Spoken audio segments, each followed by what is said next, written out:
Hi, Hello, I'm Julian. and I'm Tom. We are Team Binge, and we are back to talk about a little TV show called Rooster. Tom, it's been a little while, and I'm excited to come back to a Bill Lawrence vehicle. And we've watched the first one. We'll talk about each episode individually, but I have not gotten your pulse on this show. In fact, we've shared nothing with one another. But we're going to do a dive into it, and I would love to know your thoughts on Rooster. It was set up really well. It maybe wasn't my favorite pilot, just because I think it took a little while to kind of figure out the characters, which you always have to do, and kind of lay the groundwork. But obviously, I love all, like, after kind of taking a step back and looking at it, I love where they put the characters. I love the dynamics they kind of set up between them. And, I mean, you put Steve Carrell in anything, especially kind of in a comedy like this where he gets to kind of spread his chops a little bit, I'm all for it. So I'm excited. I think we got a 10-episode arc here, so we got some time. I didn't realize they were going to be 30-minute episodes, which, both of us are 1,000% here for. I thought they'd be like the HBO hour-long joints, but yeah, I had a good time. It's interesting that HBO put this in their like prestige Sunday night spot because, to your point, it's almost sitcom length in the 30 minutes. It's pretty light fare in terms of, unless there's like a murder or some other things in these characters' backgrounds that we haven't gotten to. It's pretty light affair. I think you hit it kind of on the head when you mentioned Steve Carell, who obviously for us, there's a deep love of The Office. He's tried some other things that I don't know that I loved. Like I kind of bounced on Space Force. But having recently watched him in Crazy Stupid Love, I rewatched that film. This is kind of his like sweet spot, playing kind of a sweet, awkward individual. I mean, that's where they ended up. Rather than him being like cruel in The Office, in the American Office, they eventually got him to kind of this sweet buffoon.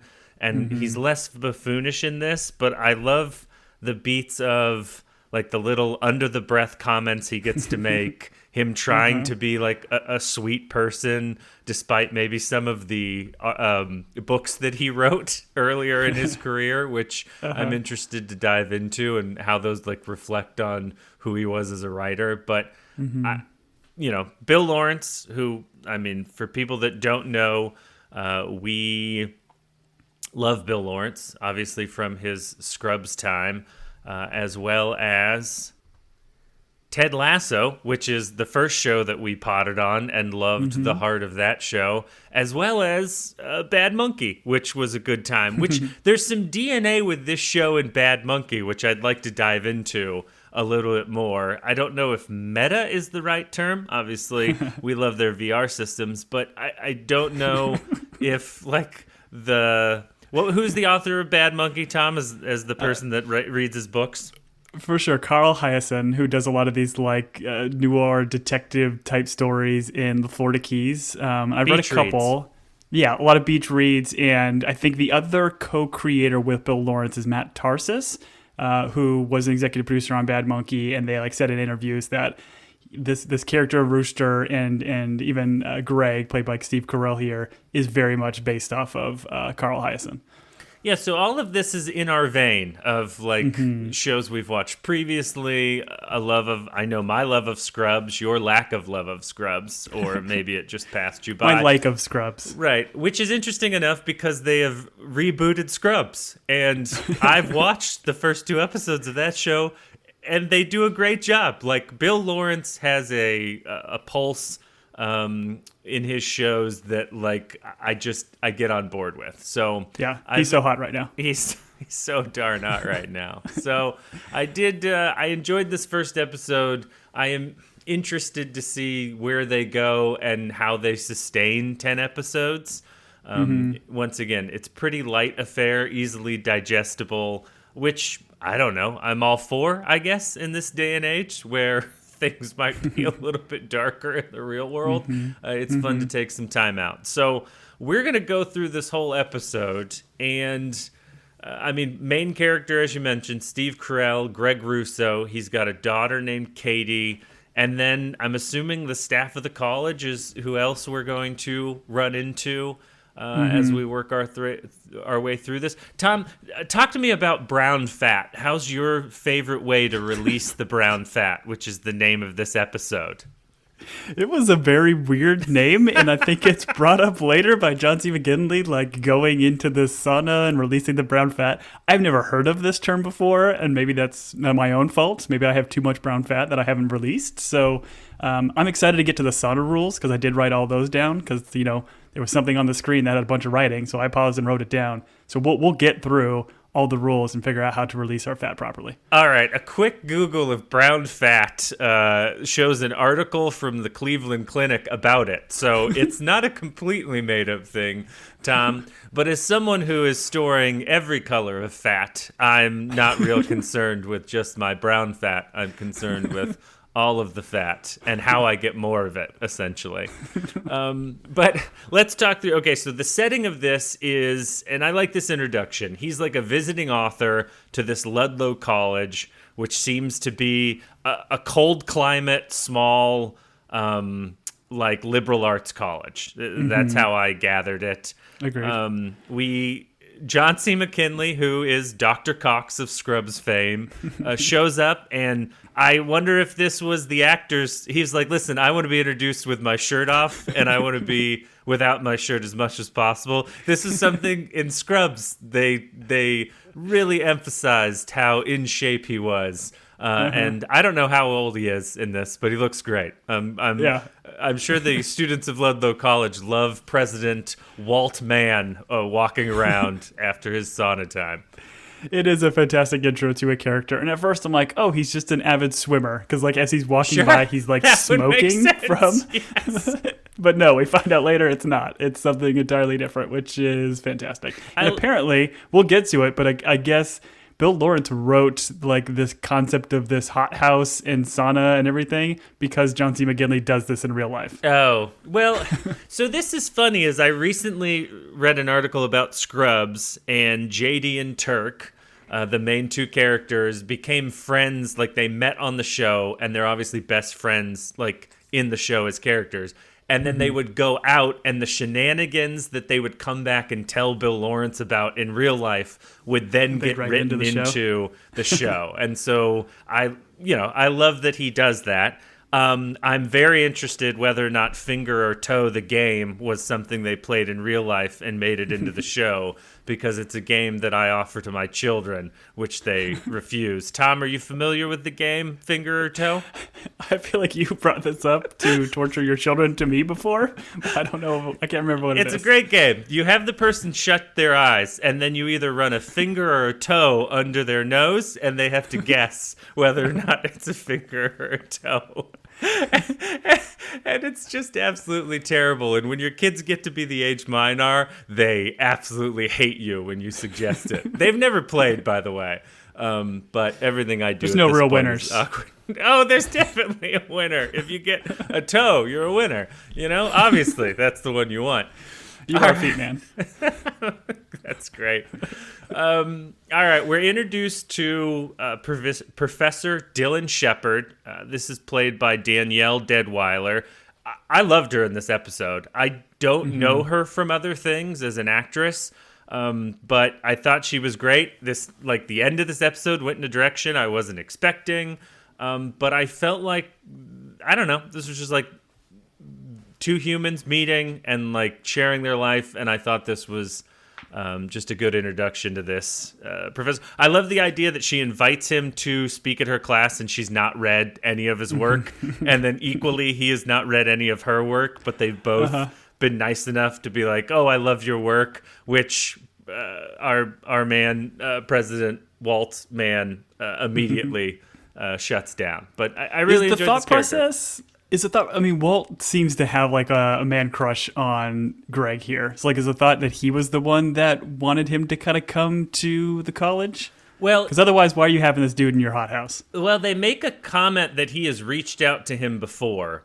Okay. And I think because the daughter Katie's on staff, and I don't know if we should speak to the way Walter Mann is. Was he a huge Rooster fan back in the day? Does this guy So I there seems to be a previous like communication, because I thought he did say later in the episode, I've been begging to get you out here, and I'm glad it took a scandal with your daughter to bring you out here. And that's when Steve Carrell, we're going to have to figure out whether or not we're calling him Greg or Steve Carrell or the greatest boss ever, Michael. I don't know what we're going to do there, but when he tells Carell, he's like, tell your daughter that I'm glad a sex scandal brought you out. And Carell's like, I'm not going to say that to her. I thought that was all lovely. Pretty good. So yeah, I do think there's a past relationship there. But yeah, I mean, I always think about too when they like both of these professors or author and the professor, the Dylan and Greg, have that conversation about I haven't read your stuff. Like I think about like late night TV hosts that are having somebody on promoting a book. Like, do you really read all these books? There's no way. I've just started reading some books as an adult, and it's enjoyable, but I am wildly slow. To have like a guest on or like somebody just come to do a little spot, I can't imagine you would be actively reading all their stuff in preparation. I'm just so, Tom, I just want to tell you, I'm so proud of you for becoming literate at this at this age. Like, it's just really great that you like buckled down, learned to read, and now you're opening books. I'm getting there. I've been excited to be on this journey with you. But no, I had the same thought. And also I think it speaks to like there is something in academia where everyone's got to act like they are interested in the other person's work in order to get them to do them the favor of like guest lecture. And I appreciate that. Much like Dr. Cox, Walter Mann is like, we don't have to pretend. And this also leads to him showing up for the guest lecture. We have the students kind of grilling Greg about his authorship of Rooster and like how misogynistic Rooster is, which I think is interesting because the author that we're getting is obviously the kind of like a sweet and insecure guy. And so... based on previews of the show, I'm assuming he like starts to embrace his inner Rooster in order to gain his confidence. I'm assuming that's where the show is going, but I truly don't know. They've been pretty... there hasn't been a lot of reveals, whereas a lot of shows you kind of tell what's going to happen just based on previews. They give too much. I don't feel like the show has given me enough to really guess where it's going. Yeah, I mean, I think I've seen the one trailer for it to be intrigued enough to think this would be a lot of fun for us to podcast on, especially with all the tie-ins with Bad Monkey and Ted Lasso and Bill Lawrence. But yeah, I don't know, and I'm fine with it, right? I don't necessarily love a show that gives me like every single thing that's going to happen in a trailer. And I would also argue this seems like an Apple TV show and the lack of marketing for it because I haven't seen a thing. Yeah, but it's on HBO, Tom. It's on HBO. I know, that's the problem. That's crazy. That's what's so weird. Usually they're a little bit better at promoting stuff. So maybe we'll see it now that it's actually out. Hey, Bill, do you want us to put ads on your show? And Bill was like, no. We don't do it over at Apple. Why would we do it at HBO? So he's like, I'm good. I don't need commercials.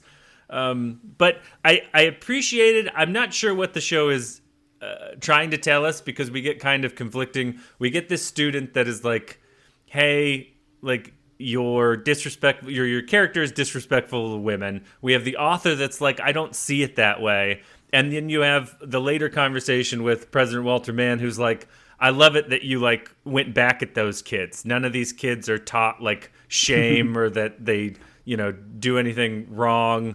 So I'm interested to see where this conversation lands. But I did appreciate this opener to... and then you have like the male student who's like, hey, it was awesome when the character used her bikini as a tourniquet. And I don't know, that I thought that was great. It was good. It was a good introduction of that character that he'll, have that beer scene with a little bit later. Oh, yeah. But yeah, I'm with you. Like, is your thought that he wrote these books like years and years ago and maybe like the character of Rooster evolved kind of a thing, or all these were kind of just not sleazy, right? That's the wrong word, but like these kind of beach reads where he focused kind of more on like these lovemaking scenes. I think there were 16, maybe 17, depending on how you count them. So do you think maybe that's kind of the thing where like he'll evolve a little bit as a character? Like he might come out hot as the old school Rooster, but maybe be a better person? I don't know. I think my assumption is that this is them explaining that, hey, like a creator can be divorced of their work in the way that they are writing something like compelling that people like to read, but it doesn't mean that's who the author is. Like, Right. I think we oftentimes are like, oh, someone created something that is a story, or I don't want to say art. It's tough to say that. I don't know. Is Rooster as a book series, a fictional book series, is it art? Like, we attribute that to the author's like worldview and mindset, as opposed to them just being like, hey, I'm going to read something that people, or I'm going to write something that people want to read. These don't reflect my views on like humanity or women or whether or not we should just shoot people in the face in order to win an argument, you know? So I don't know. Just kind of like the Twilight author. Like, isn't she an actual vampire in real life? Right, exactly. Well, see, that goes in the face of it, you know? But yeah, so I don't know, and that's kind of some of the compelling part of this show in terms of where I want to see it go is what they're trying to point out with this author and what he's created.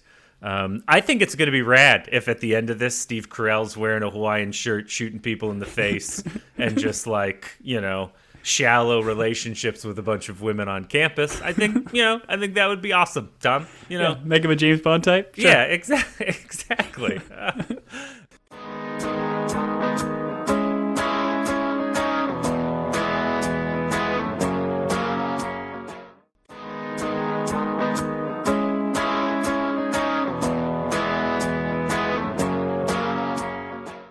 I touched on it before, but we have Greg in Walter Mann's office, and we're introduced to Crystal without a T, with a T. It's got a T. It's got a T. I thought this was great. She makes eyes at Greg. I clocked that immediately, and that actress is in all of the episodes. And based on the preview I saw, I don't know if she's going to become the romantic entanglement for Greg. That's kind of how I felt but once again, I'm reading into very little information.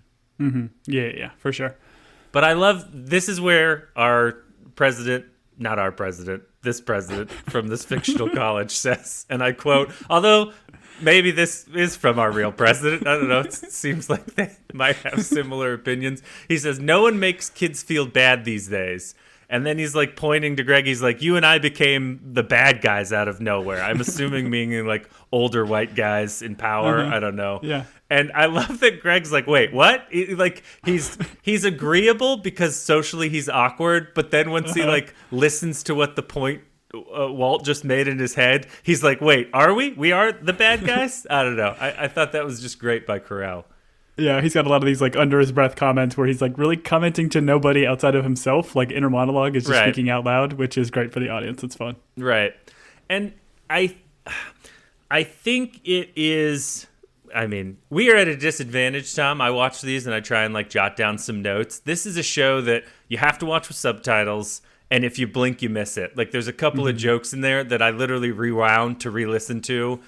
And I found myself laughing out loud during this episode of television quite a few times. But we'll touch on it here when he meets with Katie. But the look at my dad and tell him you love him for extra time and credit, I thought was a great bit that we get called back just like in a random moment. And once again, that's like Bill Lawrence and these writers at their peak. Yeah, for sure. Tom, we'll continue on, but give me 10, count to 10, and then come in, and we'll continue the podcast. I love it when he comes into the room. He's like, man, you barely got to 8 seconds there. I'm like, would 2 seconds have done any more for you to put on clothes? What are we doing here? I feel like his intention was just to get to his boxers. So once again, John C. McGinley was like, hey, in my contract, I will be shirtless 3 times an episode. And Bill's like, sure, John, whatever you want. You know, you were in Platoon with... He's earned it. Yeah, exactly. But he's like, I know what you're thinking, that I'm jacked. And Greg's like, yep, that's exactly what I was thinking. You nailed it. That's exactly what was going on mine. I don't know. I mean, I don't think these two have acted against each other in a show before, but I very much love the dynamic between Walt and Greg, and I'm excited for it. Yeah, for sure. I think what we get a little bit more in the Hot House was fantastic, and I love their dialogue back and forth. It's gonna be a fun ride. And this is where Walt brings up, hey, like I would love it if you ever thought about teaching. would you be my writer in residence? Which I guess at a college that's, once again, liberal arts focused on literary things, that I guess having an author on site is something that they could teach, because maybe a lot of the students want to become. I don't know, Tom. I've never attended a higher education. They had me milking the pigs at a very young age. Blue collar Julian over here. Oh yeah, for sure. Certainly didn't get a useless college degree. You did. You have on your resume, it says you're a college graduate. That's all that really matters. Religious studies, my guy. Whew. All right. But I was confused. I didn't understand what writer in residence is. I don't know how you can just be a professor and just you come in and you talk about your book. I don't know, but well, I would assume they teach on like writing, and they teach on like dialogue, and to the point, doesn't Dylan at one point say she like teaches on the poetry of Bad Bunny? And he's like, what's a bad bunny? I mean, I don't know. I think, Tom, I took a college course on the history of pirates. I'm pretty sure an author on site teaching how to write dialogue probably would have done me a little bit more good. That's fair. I totally believe this is not a showism. I believe this is a thing. Maybe. Okay. Those of you that run universities, small liberal arts colleges, please email us at teambingepodcast@gmail.com to let us know what your thoughts are. Greg leaves Walt, and he goes to his daughter's classroom, where she's a professor of, I'm assuming, art of some kind. I don't know. Art history? Again, Tom? Impressionism? Yeah, sure. And I love that she, as she's dismissing her students, points out that, hey, like nothing would make my father more uncomfortable, would make him more uncomfortable than eye contact and you socializing with him, which I think is, once again, it's just like a reinforcement of, we've seen him interact with several strangers. We are now seeing these students walk up to him. I love the kid that boldly looks into his eyes and tells him he loves him. I thought that was just a great, and then the callback later was wonderful. And this is where we find out that Katie's situation, and really the reason he's visiting, not just to be the guest lecturer, was mainly to check in on his daughter, because her husband, Archie, who, played by one Phil Dunster, Jamie Tart of Ted Lasso, I guess left her for a grad student. And if people didn't watch Lasso, they're very confused by all the words that I just said. But ultimately, the actor Phil Dunster played Jamie Tart in a great show about soccer, or football, as the internationals like to call it. It's fun to see him in something else where he's not like, because I think he was always a fun actor on Ted Lasso, but he had a very great arc that I think Bill Lawrence wrote for him, where he became, went from the heel to being like really somebody that turned his life around and made a lot better choices and was just a better person. It's fun to see him in something a little bit like just more. I mean, maybe they'll do the same kind of thing with this, although he doesn't necessarily start off very great in this first episode as a person. I loved him. Made some mistakes probably, but I loved him, Tom. I loved every bit about his Russian literature. But there is a comment. It's worth noting. Like, she makes a comment about he's living in a house of dead hockey coaches. Like, are we going to get ghosts in the show? I mean, I guess the house did burn down at the end, but that was an interesting tidbit. The only thing I caught in this moment, well, it was very funny when he was like, how did the coach die? And he was like, please don't say on the ice.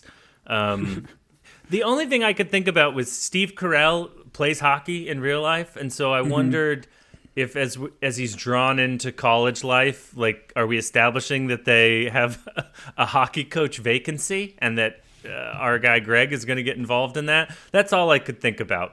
Other than, we went to Katie's house, and she had like, and I think Carell even clocked that, she had posters like on her wall in her like living room of hockey players. So there's some sort of hockey tie in here. Well, once again, Bill Lawrence likes to play to actors' strengths outside of the screen, and so we know he can play and skate. So I don't know. I'd be interested. If this turned into another hockey show that wasn't Shoresy, I'd be stoked, Tom. I don't watch hockey in real life. Haven't watched a game ever, but I love TV shows about it.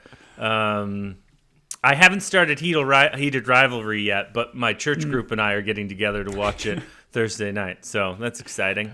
I've heard good things. I have also heard good things. The scene in the bushes tickled me Go on. to no end.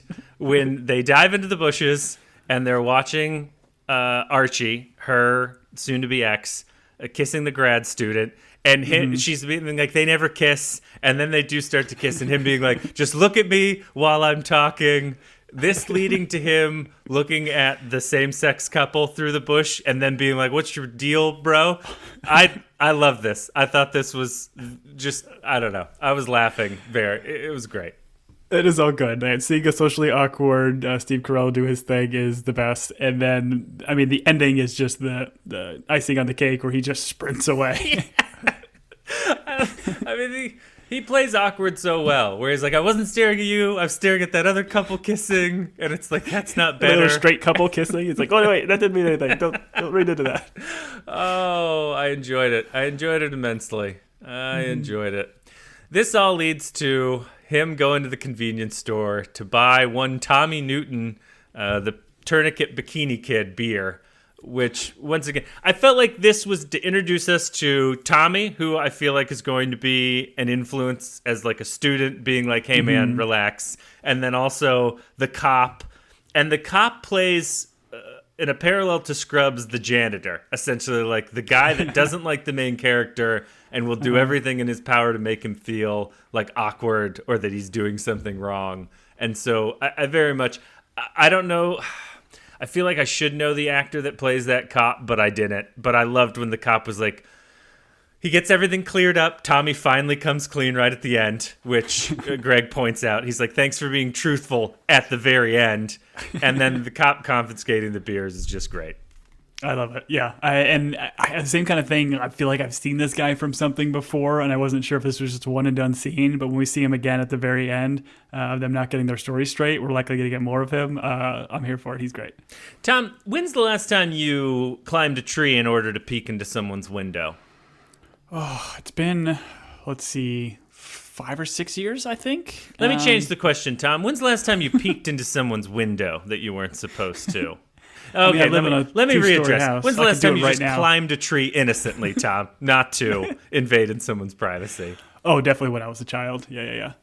Nice. I just kept thinking when she goes up into this tree, I kept my brain just kept thinking she's a peeping Tom, a la Back to the Future. Like it was giving me those kind of vibes.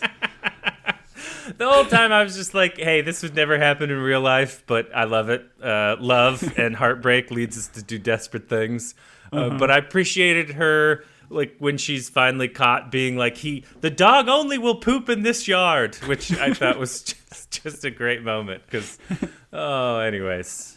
And we get this phone call where I guess Greg is being stood up by Katie, although he doesn't know Katie is currently stuck in a tree, being embarrassed. So he goes to a local bar, and what I thought was interesting, and it took me a beat to recognize, is like Greg knows this like area, because later on it's mentioned that I guess his ex-wife is one of the like primo alumni, celebrated alums. Yeah, right. And so like he greets the greeter at the bar or the restaurant, whatever this is, and so he seems to know this town. And I do want to point out that when he sits at the bar, he orders a drink. The actor that plays the barkeep in this show is one of the new young docs in the reboot of Scrubs. So really? One thing I've always appreciated about Bill Lawrence is once he finds talent that he likes, like he will bring them back and include them in his projects. And I think that speaks to how much fun Bill Lawrence is probably to work for. But yeah, this leads to Dylan showing up, and she's like, hey, you have to order a real drink, which I think is mean. Anytime you make fun of someone for eating all of the bar nuts and like saying that their drink isn't right for them, which leads to them ordering tequila, which I was like, bad choice. No. I do not care for that. But I liked this introduction to these two who have not met before. They kind of established some rapport earlier, but this is them like sitting down talking about life, and we find out more about Dylan in terms of she's like super lonely in this, I feel like small town that just has this college. And so she is, and we're caught kind of mid-conversation, so it took me a beat to figure it out. But it sounds like she's getting a friend a job, and she's doing it kind of selfishly so that her friend is around. Her friend's never taught before. And she's getting, some advice from Greg, which I thought was interesting. Yeah, and I think her line about I'm very lonely, but I've got even with a bunch of people around me, in this school and in college, she's still very alone and seemingly a little bit depressed on some of this too. So their back and forth and rapport, I thought was really good, and it ended great with the scene at the end of this thing of her inviting him in, and then his reactions were phenomenal. Oh, at the door. Yeah. But also during this conversation is where we learn his ex-wife's name is Elizabeth. And I'm curious. So I know Connie Britton is in the preview, and I'm wondering if Connie Britton is Elizabeth, and then why this 25 years since divorce has haunted him in such a way. At first I thought maybe he was a widower, but the way they talk, she's definitely alive. In fact, I think he calls her at one point, right? And leaves a voice message? So, yeah, that sounds about right. But I think, Connie Britton would make the most sense, I think, coming in. Because these fantastic actors as well, and would play really well off of Carrell. What's your take? What would you guess she was famous for if she's this, celebrated alum? Is she also an author? Is she in the arts somehow? Is she an artist? What do we think? I don't know. I mean, did she write a competing set of novels? Maybe she was first and she wrote The Chicken or something. And then he was like, oh, well, I'm going to do the more masculine side and it's going to be called The Rooster. She did Hen then. Yeah, I think Hen and Rooster would be appropriate. Tom, no one knows what they're called or how they're gendered. They're just birds. They're foul, Tom. A work most foul is probably what hers was called. I don't know. I assumed author. I don't know. Maybe she's a politician. That would be even better. This was a brutal moment where you get to see where Greg is hurting, and he explains to Dylan one of the things that I feel alone about and that kind of broke me was when we broke up. Everyone, to console him, was like, well, you guys weren't compatible. She was way out of your league. And he's like, and I believed it for a long time. And I thought that was a sweet moment. I don't know that that's something I would reveal to someone having met them that day. I typically wait till the second meeting at a Chuck E. Cheese in order to tell them what broke me 25 years ago. But I did think it was a wonderful bit of writing. And once again, I just think the show plays to Carell's strengths because he plays that so well. And then the scene ends with him shouting warm nuts, which, does it get better than that? I don't know. I really enjoyed it. And to get with a little tag or a little line, it was great. But yeah, I think that what Bill Lawrence is so great about, and you see it in Scrubs and Lasso for sure, is just that mix of heart and comedy, where it's you can have a scene that is heavy, and I think we are going to, this just laid the groundwork for it, right? We'll spend the next probably 9 episodes digging deeper into this and understanding what happened in that 25-year time and how he kind of dealt with all of this, but then kind of bringing in the comedy at the end and sprinkled throughout. He's just a master at it, and it shows in the work. Exactly. I want to point out 2 things as they leave the bar. He's walking her back to her campus home, which I honestly, I really like this setting. I don't spend a lot of time on college campuses. I've been not anymore. You can't anymore. Right. Court order says I'm not allowed to. But when I did, I like the idea of the professors live on campus. It's kind of a small community. Katie earlier pointed out everyone knows my business. And so I think all that is a fun setting for a show. And so him walking her to her door, I don't know if you caught it, but a kid walks by Greg and goes, I love you. And he says, I hope you get an F, which is just such a great line. I was confused. I'll be honest. I was very confused about that when I was watching, but I think I was half taking notes. But that being the callback to the class earlier is brilliant. Yeah, that's exactly right. She said, you get extra time if you tell my dad you love him. And so, but his quickness and just being I hope you get an F was just so good. And then I love this scene where Dylan is hey, I know this is crazy. My friend's going to move in, a couple houses down. So I'm not going to be able to do things like this, but would you like to come in? And we can, I don't know, I'm assuming they're going to smooch. I don't really know. And he's no, because he's awkward. and he's like, ask me in for a drink. And then he says no. I loved how they did this. I thought this was very sweet. Oh, completely agree. And then when she does ask him in for the drink, and then his response of like, I probably shouldn't, is just so good. Like, he doesn't outright say no again. He just says he shouldn't, and then apologizes for essentially setting her up for that. Her getting a little bit angry and breaking her window. I know she had that bent key, so maybe this is... we don't know how that key got bent. Maybe we know why. Maybe she has to go home aggressively at times here and gets it bent. But breaking the window to get inside was a choice. Oh, I thought it was wonderful. I thought... I don't know if you've ever been in a situation that's been so awkward where you're narrating what makes it awkward, but him being like, oh, the bent key, that's why. And he says something like, if you could do it less aggressively, or I don't know. It was all wonderful. And I enjoy these two. I hope that... Oh, 1,000%, yeah. You know, I don't know if they're going to be like each other's kind of pseudo therapists. Like, I don't know that I need that, but I do like the two of them kind of sharing their lives and helping each other out. And the only thing I'm now thinking, Tom, is I wonder if Connie Britton comes in and she's the friend, if she moves two houses down.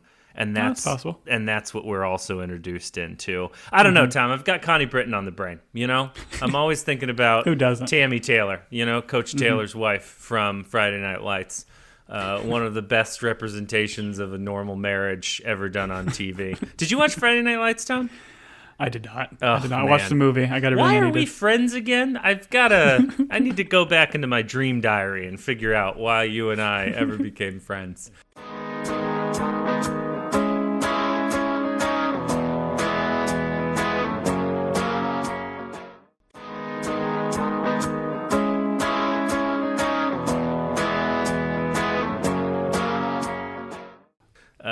Greg shows up and surprises Archie.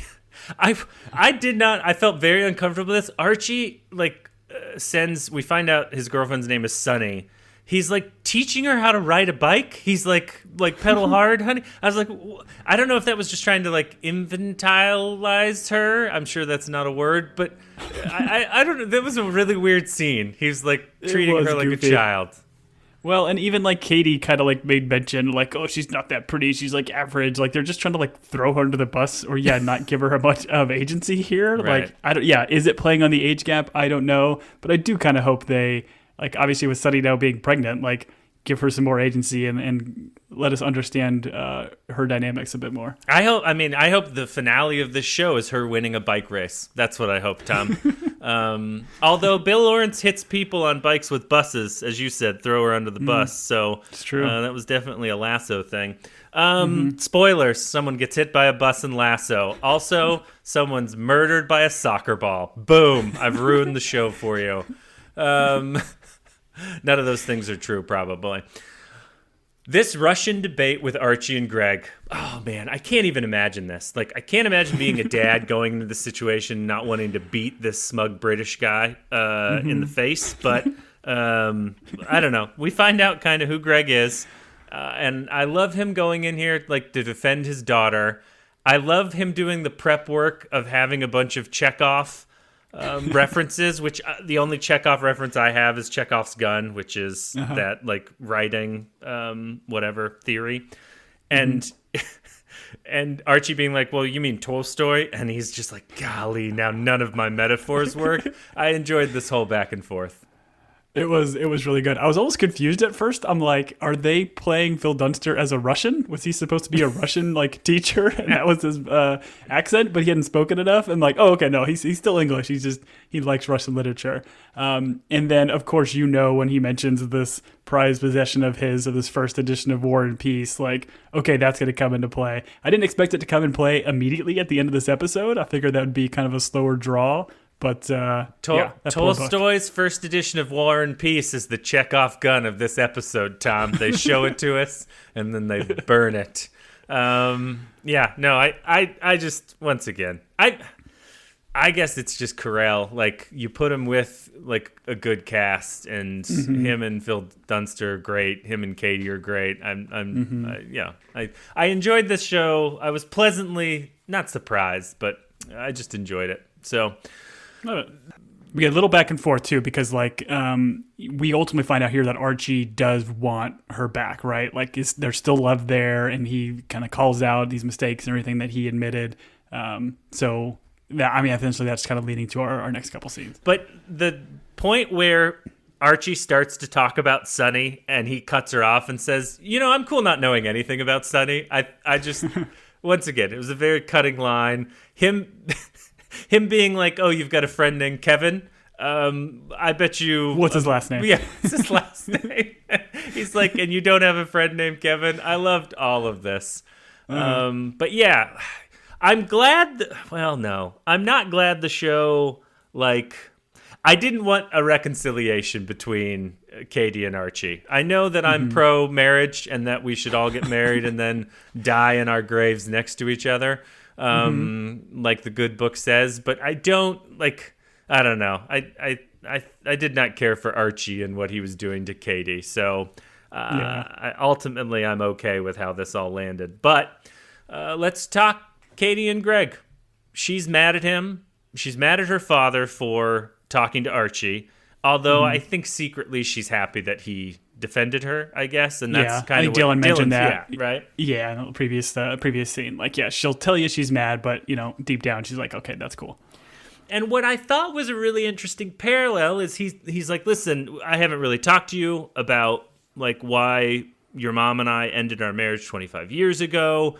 And he ultimately said like, hey, I didn't fight for the person I loved, which if you've watched Crazy Stupid Love is like a line pulled from that movie. He's like, if you're in love and it's like someone you care about, you fight for them. You don't just give up. And like take the L. That's once again, I'm not a TV writer, so that's not what they say. But you was very Ryan interesting. Gosling, and you make him dress you a little bit nicer, and then you get rekindled with your love. Right, and then you do the Dirty Dancing hold up in the air move with the guy from Barbie. Yeah, or the guy soon from Hail Mary, which we're all super excited about. But John Mary. Yeah, exactly. We've gotten confused. All right. So, too many references. I love this moment where he's like, I'm going to go. And she's like, Dad, do you want to stay and hang? And he's like, absolutely, always. I love the dad-daughter relationship that's established here. Yeah, and I think like the whole show, like reading some articles and stuff about it, I think much of the drama and allure to writing this for Bill Lawrence is the concept of like the father-daughter relationships, because I think a lot of the showrunners have like young adult daughters, and certainly it does show that there's a care and love here in this relationship. Even though they've got some tension between them, they're still very much in a good, solid relationship. Yeah, no, I like that too. And the relationship I like the most, Tom, is two dudes in a sauna, and we find out that Greg has turned down the offer to be the author on campus, or the author in residence, or whatever it was called. That real job that certainly wasn't made up for the show. And we find out also that like Walt had decided like, hey, if Archie and Katie can't figure it out, he would have had to fire Katie because of the two of them. Archie is more valued. And, tenured or something, yeah. Yeah, tenured and has some sort of fellowship that I love. Greg's like, no one cares about that fellowship. And then we find out that Walt has figured out marriage. And he figured out marriage. He solved it because his wife goes away for 2 months and then comes back for 2 months. And they spend half a year apart, apparently. And Greg's like, I'm glad you perfected marriage. And he's like, I have, Greg. I have. I love this back and forth. It was great. And of course, like, as I mentioned at the very top of this podcast, like, they do this thing where they do a quick cut to the sauna rules, where he mentions the written word, rule number Tom. 3, the hot house is for real talk. And like, I paused it. I'm like, okay, like for those of you who haven't listened to our podcast before, if there's something paused on the screen, or there's a bunch of words on the screen, I'm going to pause it to try to like help me solve the mystery around about the scene. And this one didn't disappoint. When I paused it, I'm like, oh, I'll just jokingly reference this. But when I read all the different things that were listed on there, a total of 13 rules. So bear with me here, but they're all fantastic. So sauna rules. Number 1, bring your towel. This is not a fluff and fold. Number 2, I don't know what that means. What does fluff and fold mean, Tom? I don't know what that means. I don't know, and I don't want to know. Number 2, no food or drink in the hothouse, even watermelon. I want to know about the watermelon incident, which we probably will get at some point. 3 was one was mentioned in the event or the scene. The hothouse is for real talk. Number 4, leave the ice shovel in the ice shovel sleeve. Sure. Good advice. Makes sense. Number 5, shut the sauna door before talking. Okay, 6, interesting. All right. 6, no touching knees. 7, nudity discouraged. Now it doesn't say you can't. It's just saying it's discouraged. Just discouraged. Frowned upon. Number 8, do not spit water on the hot stones. You're not an animal. That's fair. You use the ladle. I got it. Yep, that makes sense. Number 9, no water in the hothouse. Also makes sense. Wait. 10. That doesn't make no sense water. to me. Don't you pour water on the hot stones? Well, that water, but I don't think you can bring like a cup of water in there. Interesting. Like drinking. Okay. Yeah. You got to get out those toxins. Number 10. The brown fats. Number 10, shower is mandatory before entering the cold plunge, which they kind of jump right into the cold plunge, so we must have missed the shower scene. Yeah, which, yeah. I'm kind of bring back about. the shower scene. Number 11, entering the sauna is akin to signing an NDA, which is a good one. That's a great line. Number 12, no photography. And number 13, absolutely no complaining about how hot it is. It's a sauna. So good. They're all great. We find out he made it in woodworking class, and then Greg collapses, I think, in this moment, which I thought was wonderful. I enjoy those too. And I like how this is cut, because we go from this to the confrontation with Katie and Archie, and then we cut back to the cold plunge. And I think the conversation with Katie and Archie is obviously like the climax of the episode. She bursts in. She won't let him talk. She's understandably upset. And she's like, I understand why those women on Dateline like kill their husbands. She's like, I've thought about poisoning you. And that was so good. She's like, listen, I can't believe you did this. You didn't explain to me anything. And she's like, I think we could get through this. And he's like, ultimately, I wanted to hop in before we got to that because I want to let you know that Sunny went to the dentist and found out that she's pregnant. And so there won't be a reconciliation. But he does point out, he's like, but to his point, Tom, he does like, while I did get this grad student pregnant, I do love you. And her response is the proper one by telling him, F you and get out and get out. And he's like, but it's my house. I thought this was like heart-wrenching, but also very funny. And so I enjoyed this back and forth. Yeah, classic Bill Lawrence. Yeah, it's got a lot of drama, but it's still got the comedy and stuff in it. Like, I feel like earlier when Greg kind of confronted Archie kind of had a handful of lines of kind of justifying what he was doing, and maybe he wasn't thinking straight. But like, yeah, like I'm kind of with Katie here. Like, this is a big change. Like, if you didn't have any sort of conversation, you just left, and then now you're sleeping with other women, got them pregnant. Like, this is a lot to take in. I would argue I don't love the idea of jumping to book burning as your next step, but I get you wanted to destroy something that the man loved, but it escalated, and it escalated quickly. Sure. Now, rather than burning it, she should have shot it with Chekhov's gun. That's what she should have done. There should have been a gun in a drawer that she opened up earlier in the episode. I loved the cut from the screaming. She's screaming, and then we cut to... I mean, if there is an Oscar for screaming, it should go to Steve Carrell. Like, him screaming in the ice bath. I mean, he's a great screamer. Just an incredible screamer. A lot of people say he's the best screamer. I love his screaming. I had 40-year-old virgin vibes when he's getting waxed. Like, same exact setup, and I loved it. Oh, Kelly Clarkson. Yeah, no, it was great. And then this leads to a house burning down, and... him showing up, and by him I mean Greg, and Greg and Katie standing there in the front yard as the house is burnt down, the cop walking over, and her this being would have like, been great, by the way, if this was David Goodson that came. Oh, that's right. The other show we podcasted on, Smoke. If we've gotten our guy from Smoke to show up, although then you'd be like, oh, he did it, you know? Spoilers. But the cop being like, who did this? Katie prior to being like, hey, like, be my alibi. I was with you all morning. Yeah. Him lying for her. And then once again, it's a series where, like, he tries to do the right thing to the cop. Well, maybe the wrong thing because he's lying, but he's trying to protect his daughter. And then the cop seeing through it and his partner in crime abandoning him, just like old Tommy Newton earlier with the beer. I thought was great.